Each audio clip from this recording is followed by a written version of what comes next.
the audio for I think now is the third time. God, keep Making sure that it checks out properly.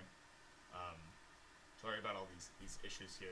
It was working not 3 minutes before we started, so we have gotten the thumbs up that Nothing's dropping, so that's good. It is not dropping? we are finally getting some proper audio. So maybe it was just the Windows restart. yeah, and that just goes to show, when something's not working out, Restart. Restart always fixes it. So, hello, and Can you kill the audio, Brad? All right, cool. sorry about the extreme delay there. We, unforeseen audio issues are always a pain. Hello, this is the Tech Garden channel. We're just gonna do we were supposed to be a very short stream today. We are gonna do a very, very simple project, but in this project, we're also gonna be teaching a little bit about the foundations of electricity.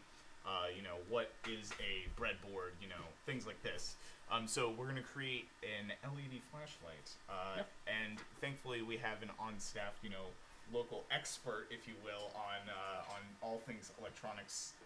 Whether or not he likes them or not is completely irrelevant. I apparently don't like computers because they don't work when you want them to. Yes. And just a little bit about Tech Garden. We're a community-oriented, project-based learning facility or nonprofit located out of Alexandria, Virginia. So what happens is we institute challenges to not only ourselves but the community, and we do the challenges live in front of people. We interact with everyone in the chat to see if maybe sometimes what we're doing isn't necessarily the best, and so then people out in the rest of the world are always saying, well, Connor, you could have done something a lot better, and then I say, you know what, you're absolutely correct. And so we usually like to change it immediately on the spot. And my name is Connor. I'm one of the engineers here at Tech Garden. And I'm Albert. And just like Connor said, we hope to bring you a little bit of education, a little bit of learning through doing something hands-on or some projects or challenges. Yeah. So what are we going to be doing today, Albert? So today, can you just give me a little bit more mic? Yeah. So today we're going to be building the equivalent of an LED flashlight, battery source, LED, and maybe even a button. So, I mean, it's not going to look exactly like a flashlight, but it's going to be equivalent to a flashlight. We want to show the fundamentals of what's actually going on when you actually do buy an LED flashlight. So again, we'll be talking a little bit about voltage, current, show you about the breadboards and how to connect to them, batteries, LEDs. And again, you should find all this stuff in your seed pack. So if you want to follow along, or if you're checking this out on a video replay and you have some of these items at home, please feel free to join along. And just as a comment, the seed pack is available on our website for techgarden.org. And then you go to the seed pack in the top right-hand corner, and it shows all the items. In case you don't want to buy it from us, you can buy each one individually. So each one of these individual items you can purchase, or you could just buy it straight from us and be done with it. Yeah, and be done with it if you will. And so what we'll be doing for the next few weeks is we'll be utilizing all of these different aspects in the seed kit, and we'll be creating challenges around them. So if you want to be following along at home, you can purchase the seed pack, and then you'll be able to follow along with every single one of these challenges, including this one. All right, so LED flashlight. What's step one here? Well, one of the things we want to talk about is the fundamentals that actually drive this, this project to actually give you light. And one of them is, well, two of them are current and voltage. So current and voltage flow through wires just kind of like water flows, current flows through wires kind of like water flows through pipes. And voltage is something like a water pressure. The water in a pipe doesn't really flow unless you have water pressure kind of pushing things, so you can kind of consider it like a pump. So without those two things, you really can't do much. But if there's something that actually moves charge through wires, puts a little bit of pressure to move, and there's actually charge to move through the wire, then you can actually do stuff with it. And so today we're going to show batteries. Batteries actually have a voltage associated with them. And so we connect that up. That's going to provide a little bit of the potential or the pressure that we've been talking about to move charge through wires. Now, some of the other things that we're going to talk about are resistors and what those do, and why would we want to use something like that. Is if we hooked up, say, an object to a pump for water, it might not be the right pressure. It might be too much pressure. So we don't want to damage the actual item that we're using. So we use a resistor with our LED to make sure that just the right amount of current goes through it and that we're not damaging the LED. I think you had a couple things you wanted to demonstrate about the breadboard that we're hooking up, right? Sure. So, in case none of you have seen, in case any of you haven't seen a breadboard before, we have several different inputs here. So we have 5 inputs on the left side that say A, B, C, D, E. Then we have 5 inputs on the right that say F, G, H, I, J. You can think of each one of these as an individual wire, I think, if I recall this correctly. This is one wire, each row. And so they're all connected. Yeah, they're all connected. So then you also have 1, 2, 3, 4, 5, 6, all the way down to 30. So 1 A through E is one wire. Yes. And so each one of these rows you can act as a wire. So hypothetically, thank you, if I wanted to bridge these 2 wires, I could put into, say, 1C and 1H, and now I've bridged those 2 wires. So, well, what can I do with this now? Let's say I wanted to connect it to, like, a battery, and should we just pump it straight into a resistor? Yeah. The one thing that I'm not 100% sure about breadboards is this, so maybe you could comment on that a little bit. Sure. So if you ever use a couple batteries to provide a certain voltage, what you can do, and this is what we're going to, instead of using all the batteries that are on here, what we're going to do is we're going to use 3 of the batteries. So one of the things, if you want to follow along, is you can put in 4 batteries, and then there's a spring on one side. You can stick one of the wires in here to get it to... This is not going to work very well. Get in there. Do this. If you plug the cable in first and then put the battery in, it sort of like cinches into it. Yeah, it pushes the spring so that it's sort of clamping onto it. Alright. So on the end with the plus, I'm going to use a wire that looks orange to kind of match up with my red of the plus. And for the negative, I'm going to put it right here. So what these do on the side is that it provides an easy way to get voltage from that. So if you look at these batteries right here, they have 2 ends to them, and they have a plus and they have a minus on it. I don't know if you can see that very well. There we go. Yeah. So the battery has a plus, and the battery also has a minus. So in order to get batteries to use them, we need to connect wires to the plus and to the minus. Right.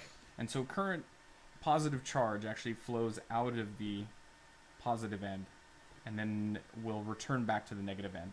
So you can think of an electrical circuit kind of like closing a pipe of water. If you dump water out of the positive end, well, that water has to come back into it or else the pump won't really work. So you always have to complete a circuit. So what we need to do is, if we're going to require more and more voltage, let's put battery on top of each other. These are your standard AA's, so these are 1.5 volts. If we want 3 volts, we put 2 in what they call in series, where you tie the positive of one battery to the negative of the other. And now the voltage potential for what you're doing is no longer 1.5 volts. If you use 2 batteries, it's 3. If you use 4 batteries, it's 4.5. And that's what we're doing. We're using 3 batteries here. The reason why there's a 4th battery in there is we just want to provide some force to smash the spring so that we can connect this wire. We can clamp this, positive end of So wire. all these plus and the minus do is that this entire row along the blue is the negative of this one battery right here. All this red right here is now the positive of this in series stack. So we should see 4.5 volts on every single one of the red, and we should see 0 volts on every one of the blue. So we're providing a source, and so that we don't have to plug in everything to the batteries, we can just plug into these little holes that are on the breadboard. I have a question for you, Albert. If I were to say touch part of this breadboard, 4.5 volts. I mean, I don't know much about electricity. Is that a lot? Is that going to shock me? Is that going to hurt me? That really isn't going to shock you, and that Okay. really isn't going to hurt you at all, because the lower, so you can imagine that you take a drink from a water hose and you barely turn it on. Is the water going to kind of hit you very hard? No, not at all. Now imagine turning on a fire hose full blast and you stick your head in there because you want to take a drink from that. Is that going to hurt? That's gonna hurt a little bit. Yeah. It's the same thing. I see.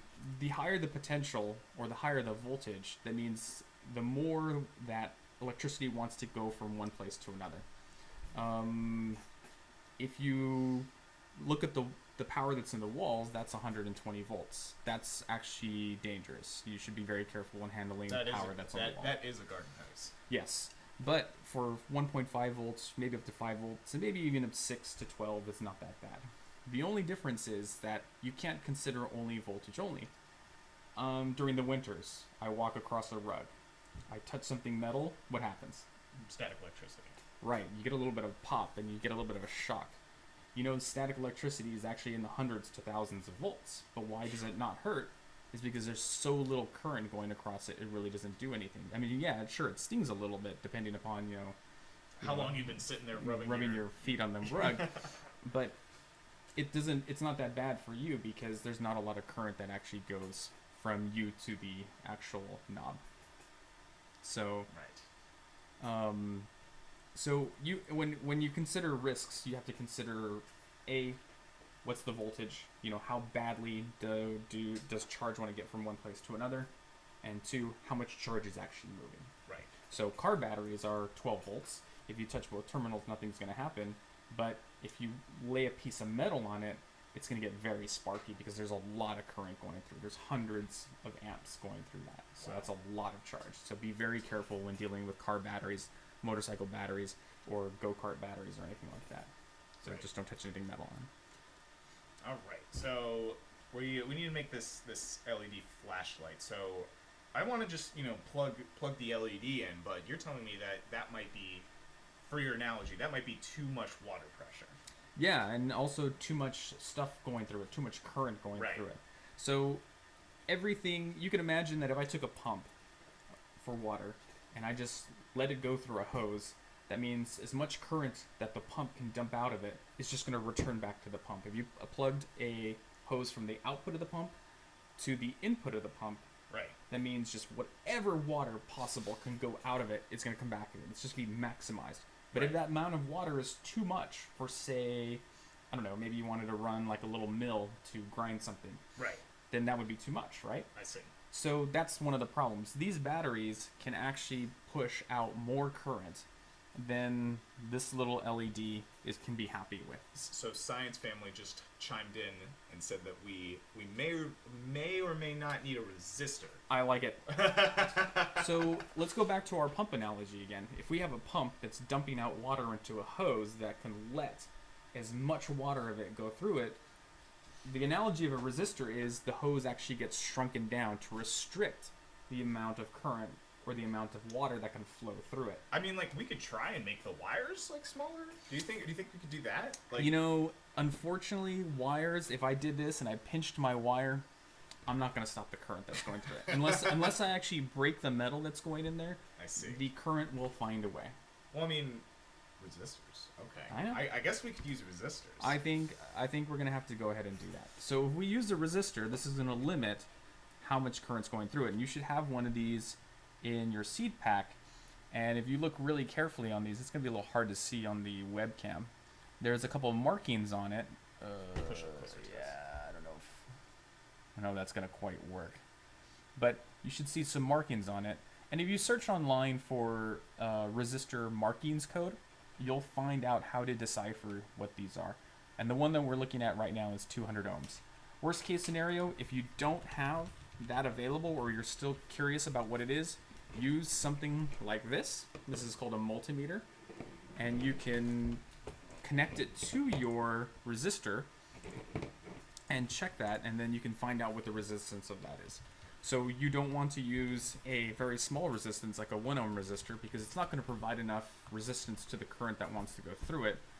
But you don't want a 1,000,000 ohm resistor because all of a sudden no current's going to want to go through it and your LED might never turn on. You're clamping your Yes. your wire, if you will. Right. I see. So using about 200 to 300, maybe even 500 ohms will actually work quite well. And one of the things that we said about earlier is that when you have a pump or if you have a voltage source or a source, an electrical source, you have an outlet and you have an inlet. So current needs to always come back in a loop. If you don't, Right. that current has no place to run. Well, it's the same thing with batteries. So everything we need to connect to each other has to be in series. One leg has to touch the X to one. So the output of the pump or the positive terminal of our battery has to touch the resistor, and the resistor has to touch the LED, and the LED has to go back to the source, the negative input of the source. So one of the things we're going to do here, since we've conveniently laid out everything, the positive source or the positive point of the battery here is the red. So I'm going to stick a resistor in that. That has a little stuff on it, so I can clean that up. There we go. There we go. And So and just in case it's not 100% clear, we have this plugged into line 13, and one end is going into 13G, and then the other end is going into the positive end. right. So at 13. so right now everything on that row has a potential or has some kind of potential on it. So everything on row 13 now has potential. So now if I want to be very descriptive of what this is, I'm going to plug a wire right next to the resistor, and I'm going to plug another wire here into some random row. Random being 19. Random being 19. And then I take my LED. Now, one of the things to notice here is that your LED has, there it is, has two legs. And one leg is slightly longer than the other one. Oh, but it doesn't matter. We can just plug it in either way, right? It might matter. Okay. What I like to do, because what happens is that LEDs are unidirectional. Current will only flow through it one way. What I like to do is I like to put a bend in my LED. The one leg that's longer, I give it an extra little kink. So the leg that's longer typically points to the higher potential. So if I plug the longer leg into the row that actually has the, there it is, that has the potential from the battery source, and the shorter leg into the ground, and the ground has to return, my LED turns on. If I were to take it and turn it around, let's see what happens. What do you think is going to happen, Connor? I think it's going to turn on still. It's not on. Again, Alright, I'm dumbfounded. the LED only works one direction. Ugh. So if I turn it back around, it should go back to being on. That's amazing. You guys know how I remember that? So if you guys can tell, I'm tall, and I always think the tall leg is positive because it's positive to be tall. Also, I want to make a One Direction joke, but I won't. Okay. For those out Who's there. One Direction? One Direction? The band? I'm joking. Oh. Killing Favorite me. group. Killing All me. right, continue on. So let me ask you a question, Connor. What's that? We went from the positive terminal of the battery to a resistor Yep. to the LED, and the LED went to ground, or the negative terminal of the battery. So we completed our circuit. Yep. What do you think is going to happen if I take my resistor and my LED and interchange them? Put my LED first. Oh, so instead of it going from battery to resistor to LED back to battery, it now goes battery to LED to resistor. Right. What do you think is going to happen? I think that it will Blow up. blow up more, I should say. So it actually turns out that when we interchange it, there's going to be no difference. You can think of it. I don't believe you. Well, we can try this out because we have the setup. So you can think of it in this way: if you have a pump and you have a motor that you want to run, but the Right. motor doesn't like that much hot pressure to it or current flow to it, Right. so you put a resistor or you make the tube smaller right in front of it. Well, that restricts the amount of current that goes through this one pipe. If you only have one pipe, if you put a restrictor on it, it'll just keep that current flow restricted, period. So if I put the motor in front of it, it should still work fine. That's called in series. So if you put one right next to the other, if the output of one goes into the input of the other, then it's called in series. And so if we switch these two, it really shouldn't matter. So I'm going to take out my LED. I'm going to take out my resistor, but I'm going to put my resistor exactly where my LED was. So in the negative terminal of the battery, back to the wire. So you'll put the resistor into row 19, and then you'll Correct. put the LED into row 13? Okay. Oh, yeah. Yeah. And then I'm going to take the longer terminal, or the longer pin of my LED, and connect it to the power source, the positive end, which is the higher potential. And there you go. It still works. And it's still the same brightness, too. It is. It's a little hard to see because it's not pointing at it, but it's roughly the same brightness. So if you were to use a multimeter to determine the current that's going through it, there should be no difference. And again, if I turn the LED backwards and point the longer link to the lower potential, it still doesn't turn on. Again, showing that the LED is one directional. But if you come back and put it the correct way, your LED turns back on. And so, roughly the same brightness. That's actually convenient. Yeah. So what you're telling me is that we've just made our blue LED flashlight of sorts. Pretty much. It's not super convenient because what other thing do flashlights typically have on it? Well, they usually have like a long tubing, like a mag light. That's what I'm thinking. I thought we were making a mag light today. Well, we're making the fundamentals. We're not exactly making a final Science product. family, they use a cardboard tube, to make the light, or to make it more flashlight, and they just put the LEDs in parallel, so that to make them brighter. And I wanted you guys to discuss a little bit about parallel and series. So Parallel. one of the cool I've things only that you heard can of do, series. Science Family, since the LED emits light at an angle, if you take aluminum foil in a cardboard tube so that everything that's emitting sideways will continue to bounce out, you'll make sure that some of that light is not absorbed by the cardboard tube, so you can actually get a little bit brighter of an output. And all it takes is a little bit of foil. That's why whenever you look at flashlights, they typically have a metallic background or a little bit of a lens to focus light that's leaving some of these LEDs, so that it's actually more usable for you and it's actually just a little bit brighter. So, what was the next thing we're doing? So you keep saying put it in series, and Brad is now telling me that, well, let's try putting it in parallel, but I thought that series and parallel, they're basically the same, right? Not exactly. In series, when you put the output of one to the input of another, let's see if I can have a battery example. I think I have a couple extra batteries here. That would actually work better to demonstrate. If I were to take two batteries and I plug them like this, they're in series because the output of one goes into the input of the other. Now, what Brad was suggesting was doing something in parallel. If I did that, I would connect these two terminals here and connect these two terminals here. So the output of one is connected to the output of the other, and the input of one is connected to the input of the other. So they share the same terminals. Like these two are connected, and these two over here are connected. So that's what they would be. If two of them share the same terminals, then they're connected in parallel.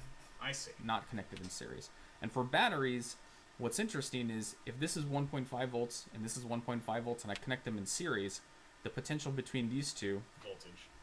3 volts. Yeah.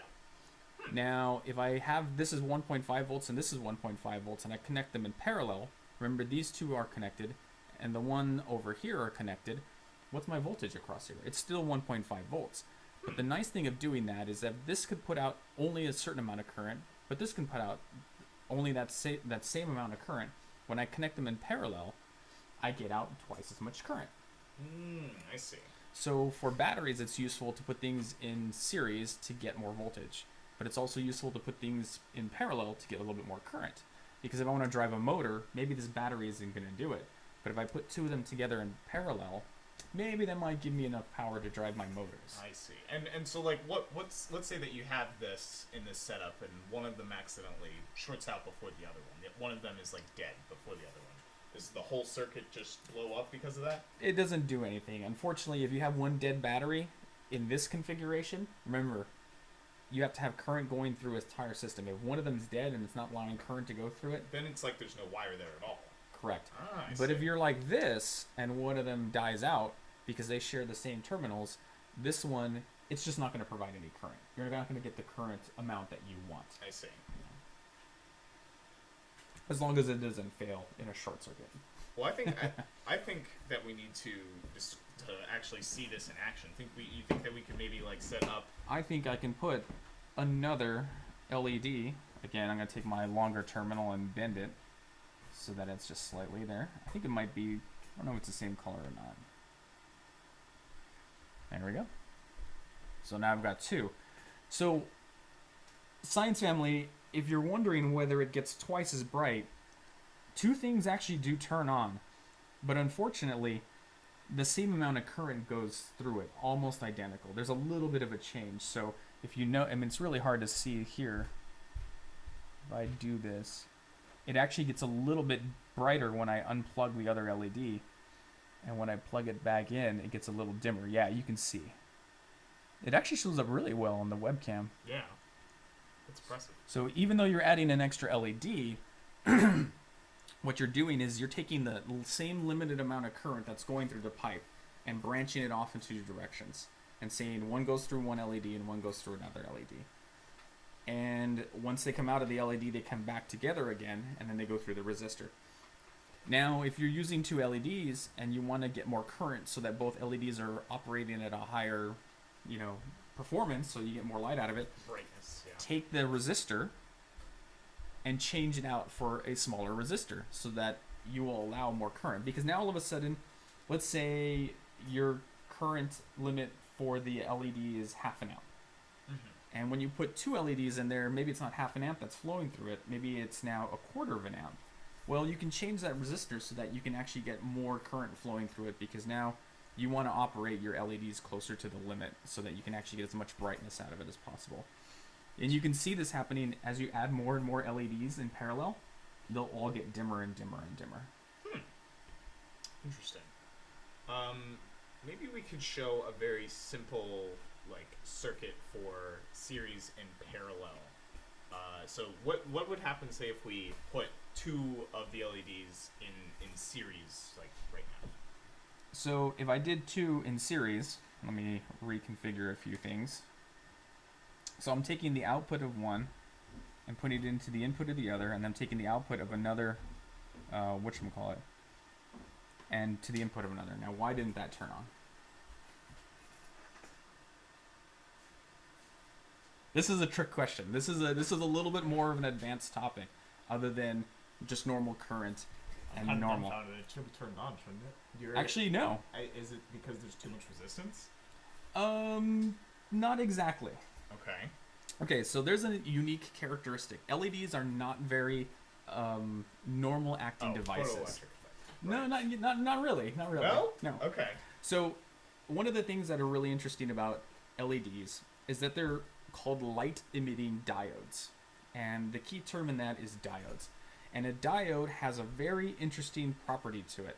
If you try and apply a voltage to it, a very small one, no current is going to go through it.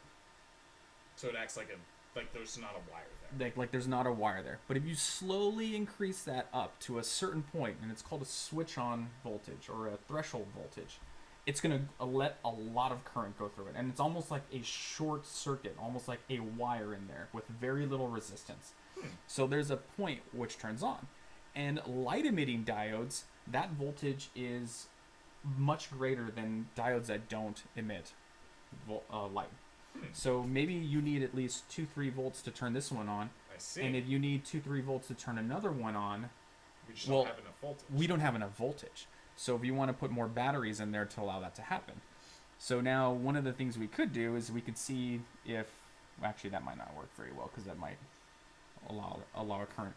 So if we wanted to turn on two in parallel, I mean in series, we'd need more voltage. Just as actually Science Family just pointed it out, saying, Perfect. more voltage. He's on it. Yeah, You guys he are is absolutely correct. Science Family is all over that business. So what you could do in our setup, put another battery here. Actually, why don't we just do it and see if that actually turns things on. And there you go. There it is. There it is. So all we needed is more voltage. Now the only interesting thing is as we continue adding voltage, be careful about what resistor you're using, because resistors are interesting. If we didn't have any LEDs in there, resistors are called linear devices.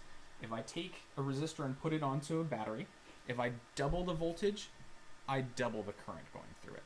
Now all of a sudden we're increasing our, if these when they're turned on, the LEDs when they're turned on, they look like wires. Remember, we're increasing the voltage a little bit more. That means chances are we're increasing the current that can go through it too. So just understand that as you're changing things, you could get to a point where you might burn an LED, which is not, There's 10 of them in our seat. There's 10 of them there. They're meant to. I mean, I may or may not have already burnt out one of them. I can't tell you how many electronic devices I've turned into crispy little things. So we used to have something called the Hall of Shame that you would highlight or you'd put on a very important shelf in order to demonstrate what not to do, or actually what to do, because there's in anything that you do, there's always a little bit of failure, and you learn a lot when you fail. So don't be afraid of it. Yes. So this is exactly what happens when you put things in series. The LED needs a little bit more voltage, and now it works once you turn on or once you provide a little bit more voltage.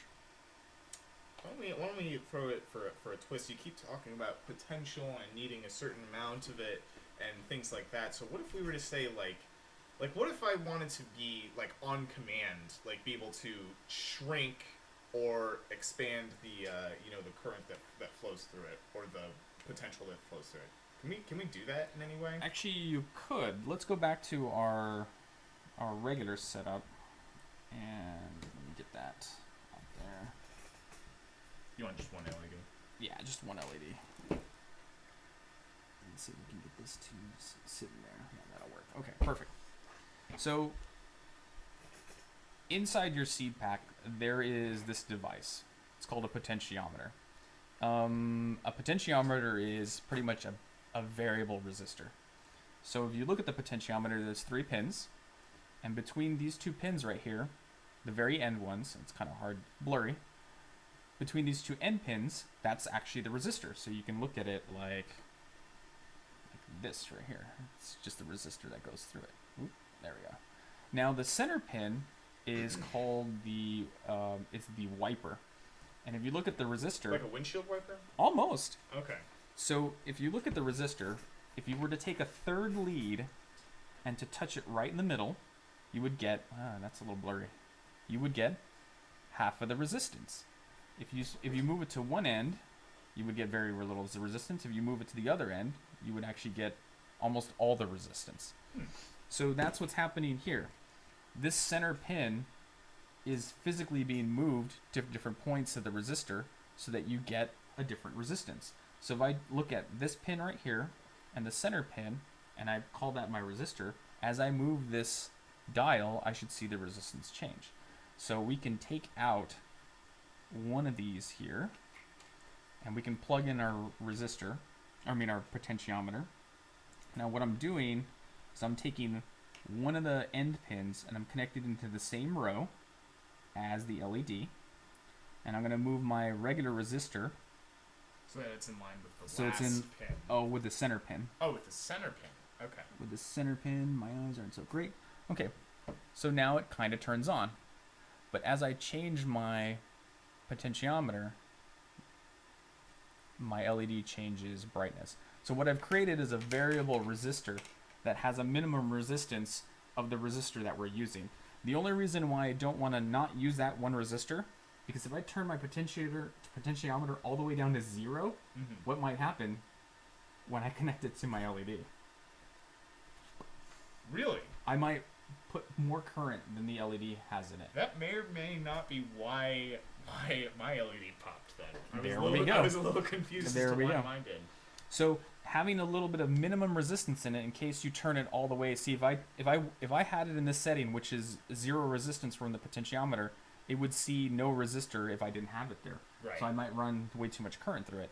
Now as I slightly turn it, my LED gets a little bit dimmer, until we hit maximum resistance through the potentiometer, and that drives very little current through it. I see. There you go. And Very cool. one of the last things that we see on flashlights are... Well, I mean, like, you gotta turn it on somehow. I mean, it's not like... It's not magic. This would be a good flashlight, you know, if batteries lasted forever, but I want to be able to turn it off and on. Are you telling me batteries don't last forever? Sometimes they do. Oh, alright. But only sometimes, when you have infinite potential. Gotcha. Arbitrarily large. Arbitrary No, learn? you have to have infinite potential. So, one of the things that is also in your seed kit is... Let's see if we can get this to focus on it. Be good, camera. Yeah, it's close enough, I guess. There we go. There's a small little button. Now, on the button, there are 4 pins. If you look at it from this angle, it's kind of hard to see.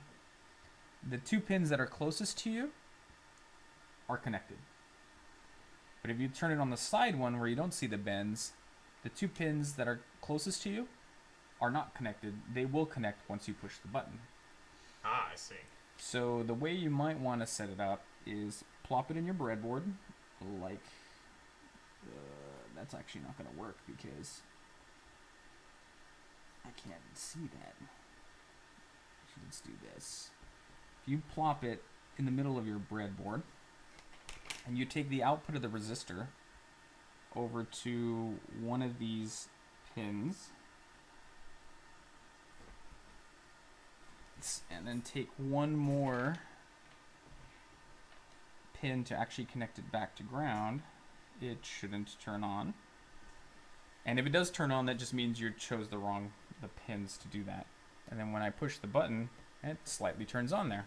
Now let's make it bright when I turn on, and then now, there we go. So this mimics a flashlight, a variable power flashlight. Very cool. So for those who might not be able to see it, we have it plugged into the top row is in line 24, and the bottom line is in line 26, and it goes from resistor into one end, and then a wire that goes and attaches it back to the negative end. Yep. Again, Very cool. your circuits always have to return current to the source. If they don't do that, if I were to unplug this and I'm not returning current back to my battery source, nothing's happening. There's no water. There's no water flow. Yeah. There's no current flow. But here, when I actually return current back to my power source, which are my batteries, then that allows you to actually have a circuit function. Whether that function is to burn LEDs or to or light them correctly, you know, that's up to your design. Right. So, thank you, Albert, for this brief introduction into electricity. Next week is going to be a pretty fun week. So what we're going to do is, so in this example, we have a very, very rudimentary example of how electricity works. And so what we're going to do is think about it this way. This is the way that I think about it. Is we have this just a teaser of what you might see next week. we have this thing that's floating around on the screen right now. And we call it an Arduino board. I like to think of it as, well, in our example, excuse me, in our example, we have one battery that is pushing it to one source. So what I think about it with regards to Arduino is now we have a whole bunch of batteries that we can push voltage to. One battery that pushes multiple voltages through. So what we can do is we can have a whole bunch of LEDs lined up, and we can blink them in specific ways just to show, something as rudimentary as coding. We can show how code works by how lights blink. So you're telling me this has the potential to be programmed and do a little thinking for us? I'm more than willing to do that. Let's do the floating one more time. It definitely has the potential because it has potential running through it. Oh, punny jokes. That's so punny. Voltage is also called potential, and jokes are like frogs; they're not funny when you dissect them. Good gravy. So next week we'll be showing off that. And one thing that's kind of interesting is, I'm just blinking lights. That's all I'm going to be doing. But I will be teaching you all of the ways that you can utilize all of these methods in coding to do something a lot more advanced. And I see that Brad has something in his hand there. Yeah. So just because I'm blinking lights doesn't mean I'm doing something that's simple or that can't be used more advancedly. So we have something here that's a what do we call It's this a again? robot. It's a sumo fighting robot. That's right. And the brain power is provided by that same thing that you're going to want to use to turn lights on and off. Yes. That's right. That thing right there, Arduino Uno is the exact same one as this Uno board here. So not only can it blink lights, it can turn motors, it can use ultrasonic sensors here in the front, it can use reflectant sensors that you see, I don't know where, a camera there. And of course, like they just showed, it has a battery and a breadboard. So really cool stuff you guys can do with Arduinos as you guys continue to learn. So is this the end of it? I think this is. I think it's well. pretty much it. I would like to think it's more just the beginning. Nice. Very good. That's very philosophical. Yes. That's nice. Well, I wanted to also thank Science Family for all the comments you guys have been providing, Yes. and everyone else out there. We really appreciate the viewership and the people that keep showing up week after week. We really appreciate that too. We develop a relationship with you guys, and you develop a relationship with us, and then we can do cool projects. So, Science Family, since you've been one of our biggest fans, please recommend a bunch of projects that you guys might be interested in learning about. We dream up these things because we're interested in tech, and we like to do a lot of this stuff. But if you have ideas, if you say, hey, I want to learn about, what would be something ridiculous? Nuclear reactors, maybe we won't do we got that. We have that in the back actually. Oh, so we yeah. can, that's what's powering all this. That's week 3. But like, one of the things that we could talk about is like 3D printing, where you have objects like this that turn into objects like this with different filaments. We can talk about, all sorts of different things. We have 3D printers down here. We have welders. We have every piece of electronics basically you can think of. So if you guys out there have ideas, let us know. Thank you so much for watching. Yes. You guys did an excellent job showing blinking lights. I loved it. I was actually trying to work and totally in tune to what you guys are doing. Yes, and so yes, thank you very much again, and tune in next week so we can blink lights together. Awesome. Yes. And again, I'm Connor. I'm Albert. I'm Brad. And We are Tech Garden. We are Tech Garden. We'll see you next time. See you later.